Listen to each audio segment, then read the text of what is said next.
Vlad, thank you so much. And joining me now is Republican Senator from Arizona, Senator Jeff Flake. Thank you very much for joining us. Thanks for having me on.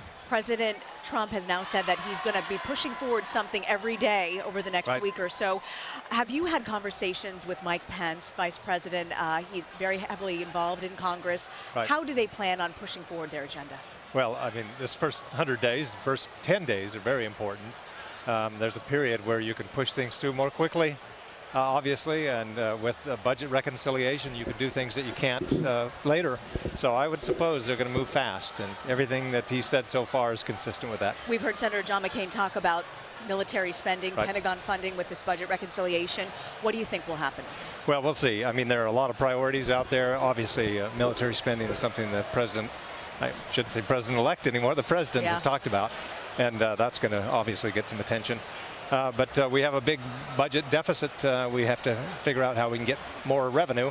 And the president's talked a lot about economic growth, and that's the best way to bring in additional revenue, and is to get up to 3.5% growth. That'll do a lot.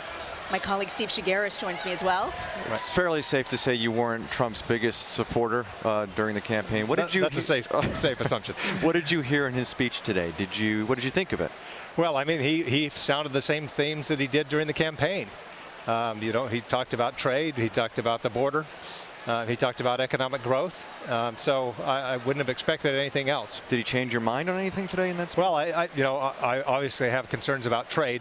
We benefit in Arizona very much because of trade, particularly with Mexico. And so I want to see that continue. I would have liked to have seen these trade agreements go forward, like the TPP. But obviously, I want to see economic growth first and foremost. I think that comes more with trade. We'll see where we go. What about cabinet picks? Where are you on Tillerson? I think he's great. I think that, boy, if the president governs like he has picked his cabinet, then we're in for a good 4 years. So I think it's a stellar cabinet. I think they'll all get through.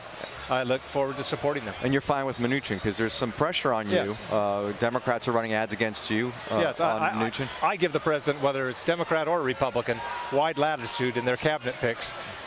Elections have consequences, and we ought to give, unless there's some disqualifying aspect, we ought to give the president who he wants to run the administration. And so I give him wide latitude, and I think, frankly, it's a great cabinet. He has mentioned in the next couple of weeks, Supreme Court is up there. Have you heard any potential names circulating?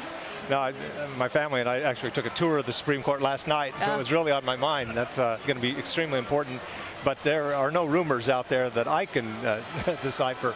He put forward about 20 names. He keeps saying that it's going to be from those 20 names. And if it is, I think a lot of us will be comfortable. How confident are you that he'll be able to push forward his agenda, even though obviously Republicans control both houses? What do you think will be his liability? Well, I mean, that's why the first 100 days is really important. That's when you have a lot of momentum coming in. The Senate is the Senate. It always slows things down. You have to have 60 votes for just about anything, and so we'll have to convince some Democrats to come along, whether that's with the Obamacare replacement or everything else, tax policy. So that's our job in the Senate, is to try to get a coalition to get some of these things through. Like I said, we will have differences with the president. I had differences with President Bush when he put his agenda forward, and certainly President Obama.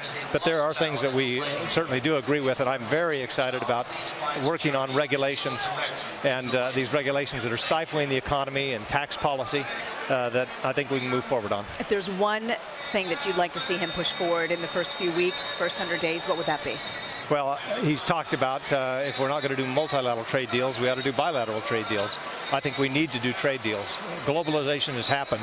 Trade deals are the way we catch up to globalization. And so I would like to see work on that very quickly. If we don't, China is moving forward. Other countries are moving forward without us.